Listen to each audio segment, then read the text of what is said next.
alienation a common feeling for you? Is it normal to feel alone? Is it normal to feel other? Even when you're in a crowd, or maybe especially when you're in a crowd, do you get the distinct feeling of being different? Do you listen to conversations around you and not really fully understand them? Of course you get their meaning. Of course you get what's being said. But do you have trouble understanding why what's said is being said? Why what is cared about is being cared about? Do you look at the values and the priorities and the ways other people do things and just kind of shake your head and just kind of find yourself a bit mystified and say to yourself, I don't really understand why people do what they do. I don't really understand why people care about what they care about. Is this reflected in your work? Is this reflected in what you do? Do you find other people don't really latch on or accept or approve of what you do as easily as you witness from others? You feel like you're kind of fighting an uphill creative battle of you try and try and try and try, but things don't really ever work out or don't ever really work out fully. Or if you do experience some sort of success, does that success always seem fleeting? Always seem like you're just waiting for the other shoe to drop. You're just waiting for it to go away. You end up feeling like success is so rare and so fleeting that when you do achieve it, it just seems so temporary that it seems like you spend the majority of your time trying to do something, trying to get something done, trying to achieve something. But then the actual lived experience and that outcome is so short, if it indeed ever does even happen. I think this is an interesting phenomenon. I think there's deeper meaning to it than just the feeling of being other, than just the feeling of being different. I think those feelings are an aspect or a whisper of a deeper knowledge, of a deeper meaning, of a deeper need, of a deeper hunger. Because obviously human beings are social animals. We need connection. We crave it. We hunger for it. We thirst for it. So much of what we do, if we really break it down, is about creating and maintaining and building connection. And this feeling of being different, this feeling of being other, this feeling of being alien, this feeling of alienation, I would assume, it's my opinion, is far more common than we would guess. In fact, I would assume it's far more normal to feel alien than to not. Because so many of us are raised and inculcated with the idea that we find our identity, we find our acceptance through external, through social acceptance, through external and social validation, through having the group, through having the they, whoever they are, tell us we're good, tell us we're right, tell us we're doing the right thing, tell us we're on the right path. But of course, if we put all of our guidance into other people, if we assume that others know our way better than we know our way, then this is a very easy and reliable formula to get off track, to get confused, to find ourselves living a life that doesn't really feel like ours. That I'd make the argument that if we're constantly or commonly feeling alien, feeling other, then it's a good idea to ask ourselves, well, do I feel alien or other to my own life?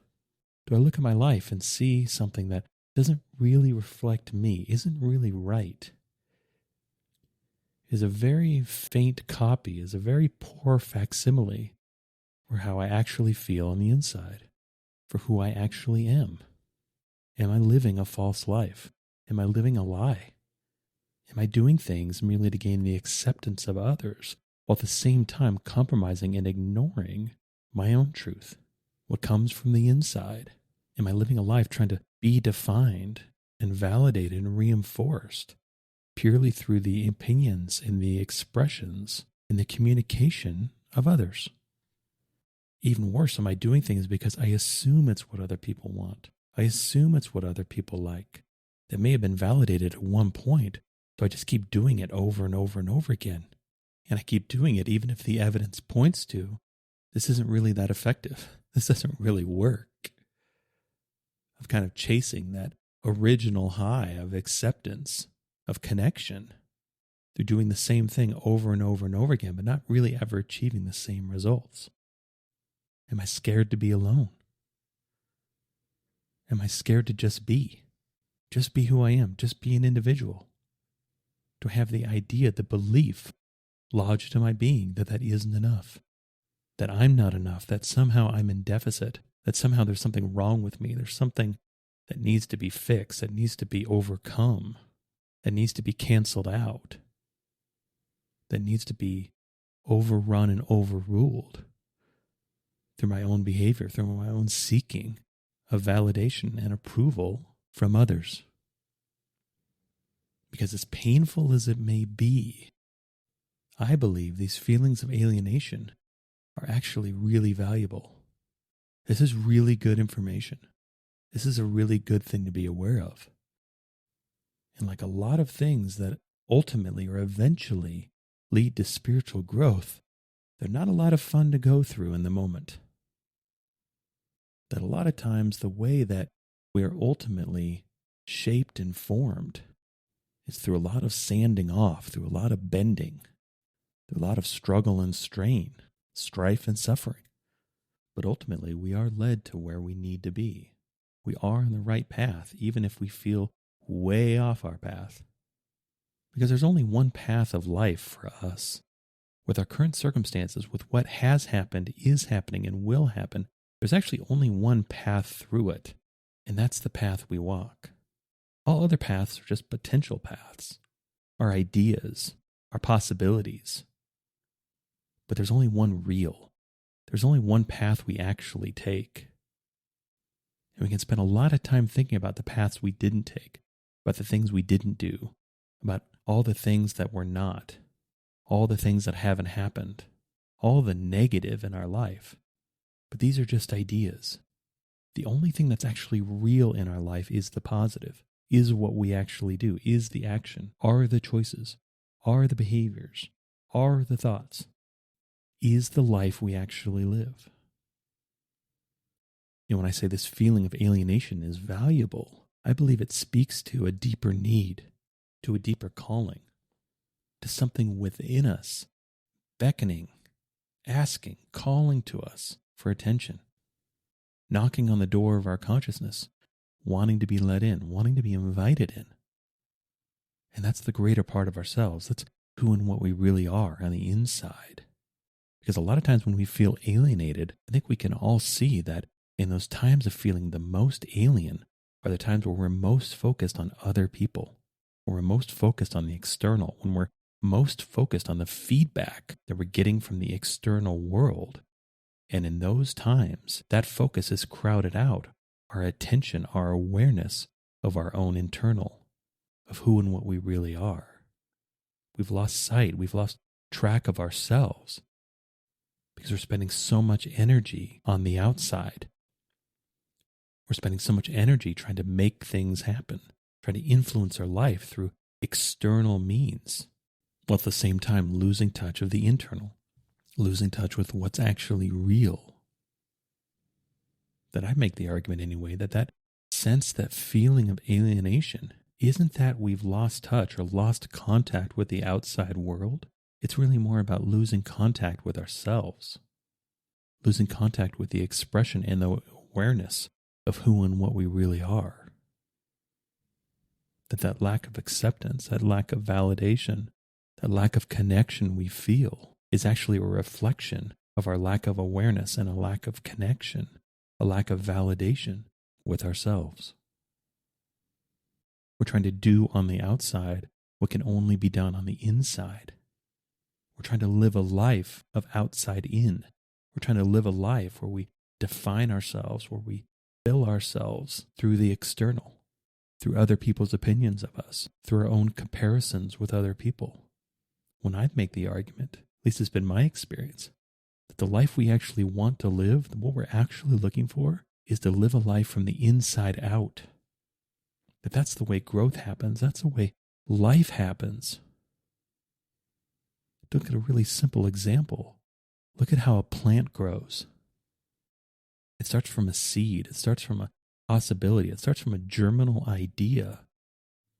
And it grows both up and down at the same time. But it grows from the inside out. Nothing can grow from the outside in. That growth, that life is expression. That journey from that seed to that full-grown plant is life, is the progression of a possibility, of an identity expressed outward. Inherently, the plant is what it is. The plant isn't what others think of it. And the same with us. That our life is the expression of our insides out. And one of the big freedoms about being a human being, having this human consciousness, is that we can direct this growth. We can choose what we harbor on the inside. We can choose what we prioritize. We can choose what we preference. But if those things, if those priorities and those preferences are entirely external, then we'll find ourselves growing and expressing in very peculiar ways. It's almost like we go through life backwards, of we're trying to live from the future to the present. We're trying to go back in time. We're starting from an outcome and we're attempting to live to the origin. When of course life doesn't actually work that way. That's backwards. Life flows from origin to outcome. Life flows forward. Life is growth. Life is expansion. Life is expression. And if we feel alien to our life, if we feel alien to our surroundings, we feel alien in circumstances, oftentimes this alienation is alienation between ourselves, between the dual selves we have within us. To put it in a really simplistic way, this is a break in the connection between our mind and our soul, between our thinking and our being, between who and what we really are and the decisions that we make about what to do, about how to be. That we're not in alignment with ourselves. We're not cooperating with ourselves. A lot of times we can adopt a bit of a competitive nature of where it seems like our mind is trying to win, that our mind has an agenda, something it's trying to prove, and will use any means necessary in order to prove its assertion. But the thing about the truth, especially when we know it, is it doesn't actually require proof. The truth is self-evident. And especially when it comes to our being and who and what we really are, that truth is much more imbued, much more invested, much more seated in our feelings. Even though truth is a very clear logical idea, where the truth really gets defined is in our feeling, in our knowing, is deeper than mind, deeper than thought. The truth has a resonance to it. The truth has a ring to it. The truth has a feeling to it. And we know when we hit it. That's why when we encounter really profound truths in our life, a lot of times these things are kind of ineffable. We can't actually really explain it, why something is true and why something isn't. It just is. We just know it. It's kind of like being in love. We can't really explain why. We can't even really do that good of a job explaining what it is, at least in words and ideas and imagery. It's really much more of a feeling.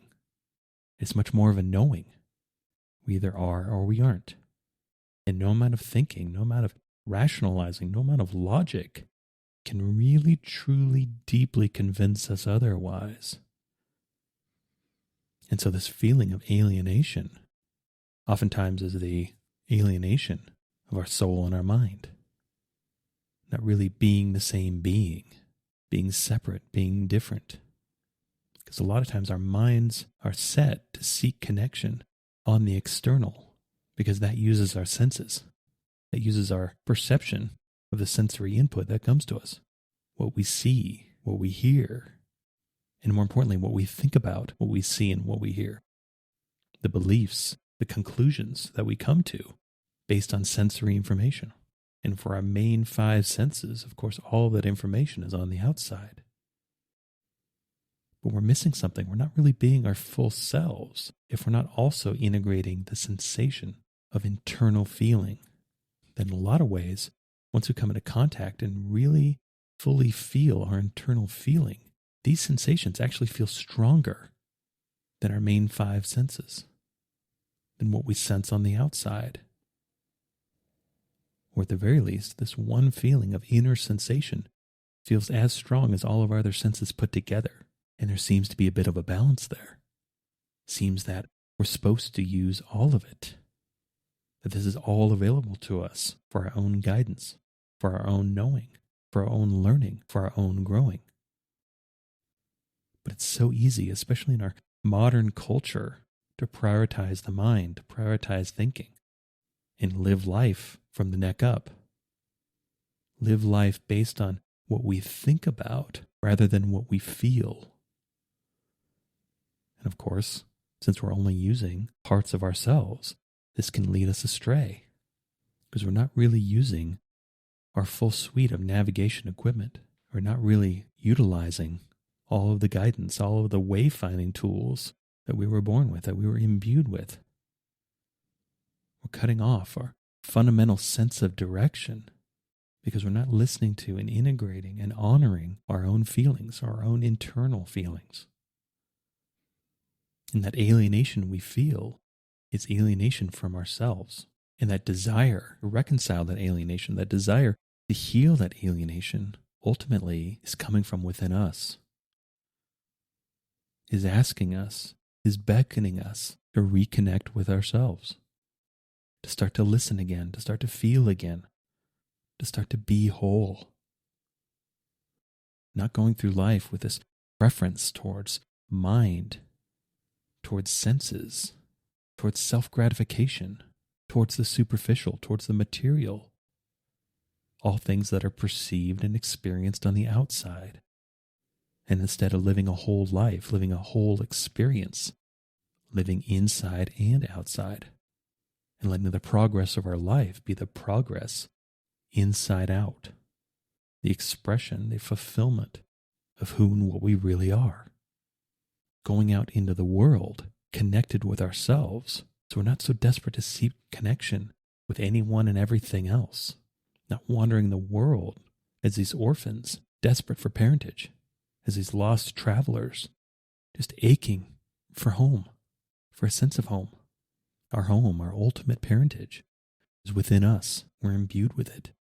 And if we've lost connection with it, we can reconnect with it whenever we wish.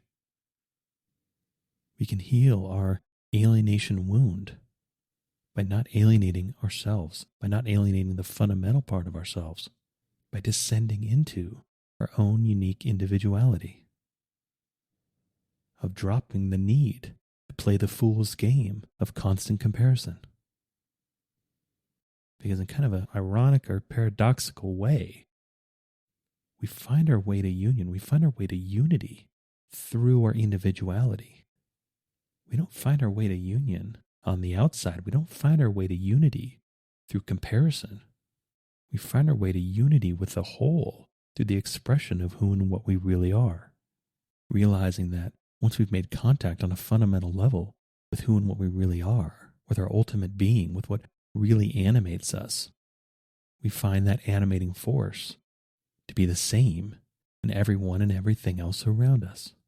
That yes, we are all unique individuals because of our expression of the fundamental common element within all of us. We are all imbued with the same fundamental energy of which we as an individual express in infinite different ways. And that it's both. We are both a unique individual and we are both part of a universal community. We are all individual aspects and expression of the same fundamental thing.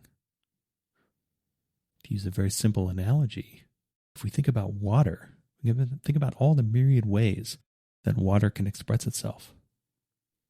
Everything from rain to snow, to rivers, to lakes, to oceans, to clouds, to water vapor in the air, to an individual droplet of water, to the vast ocean. It's all water. And every bit of water is connected to every other bit of water. No bit of water is ever isolated from the rest of water. Because ultimately, eventually, no matter how small and isolated a small bit of water is, eventually it will regain union with the rest of water. And of course, no analogy is perfect. But this is a nice thought experiment to think about ourselves in a similar way. about how we have the dual opportunity for both unique expression as well as inclusion in an overall commonality, in an overall community. At our core, that at the base, the most fundamental level in who and what we really are, we share something in common with the rest of life because we are alive. At our core, we are life. We are living. And every other living thing at its most fundamental is the same. Yet every living thing is a unique expression of that sameness, from the most pristine and amazing human specimen to the toadstool, are all expressions of life, are all unique expressions of life. And the only thing that makes one better or greater or more important than the other is our own thinking, about that individual expression. But as far as the expression is concerned, they're the same at a fundamental level. They're both unique expressions, individual expressions of life energy, the same life energy that flows through everything that's alive in its myriad manifest forms. On some level, it's all life. Inherently, no life is any greater or more important than any other life. These ideas of greater or more important or better are created by the mind. These are just our own ideas. These are just things that we've decided to believe. And again, if we're feeling alienation, that's another thing we've decided to believe. We've decided to hold up comparison between our own unique expression of life and some other unique expression of life. And if we find ourselves in a crowd of perfect human specimens and we feel like a toadstool, I think one very basic question to ask is, well, when's the last time you really looked at a toadstool? When's the last time you looked at a toadstool and actually tried to appreciate it, or at the very least tried to see it in its wholeness and its totality, the intricateness of its form, the way it's suited to its function? Because a toadstool is amazing, because a toadstool is the absolute best at being a toadstool.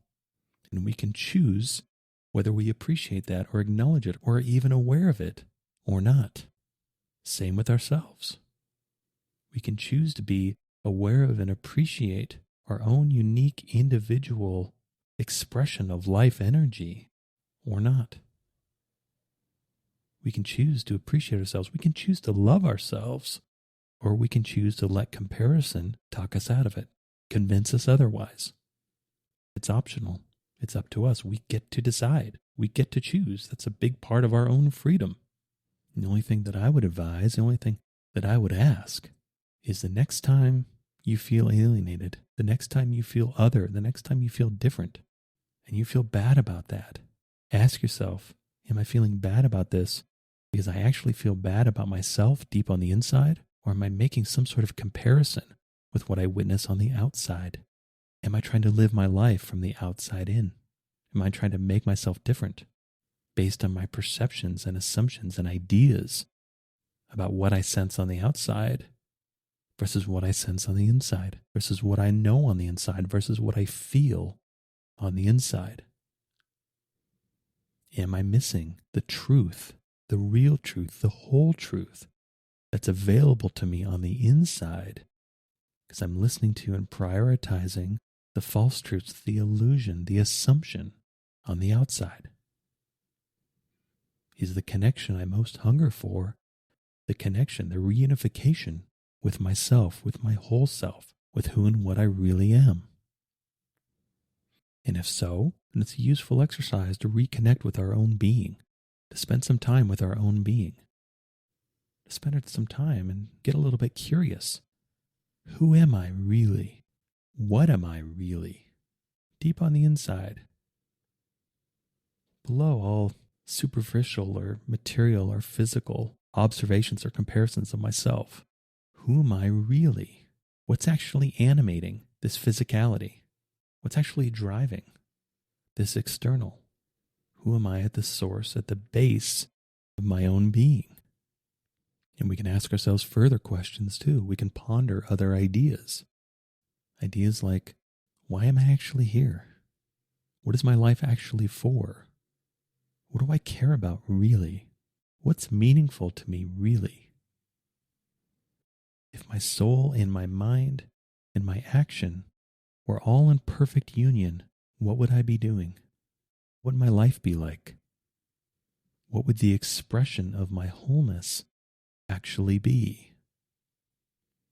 What would a whole life look like, feel like? What would it involve? What would I do? What would I not do? We can heal our alienation by healing our own internal fractures, healing our own loss of contact with ourselves at our most fundamental, at our most real. We can find our way to heal the feeling of alienation by becoming aware of ourselves, by acknowledging ourselves, by accepting ourselves, by making ourselves whole, by being whole, through living through our whole selves, through living a whole and complete life, inside out, contributing to the progress and the progression and the evolution of life itself, through expressing fully who and what we really are. I hope you enjoyed this episode. All episodes are given freely. If you feel inspired to give, please visit theunionpath.com/donate. If you have a question, you can contact me at theunionpath@gmail.com. Take care and all the best.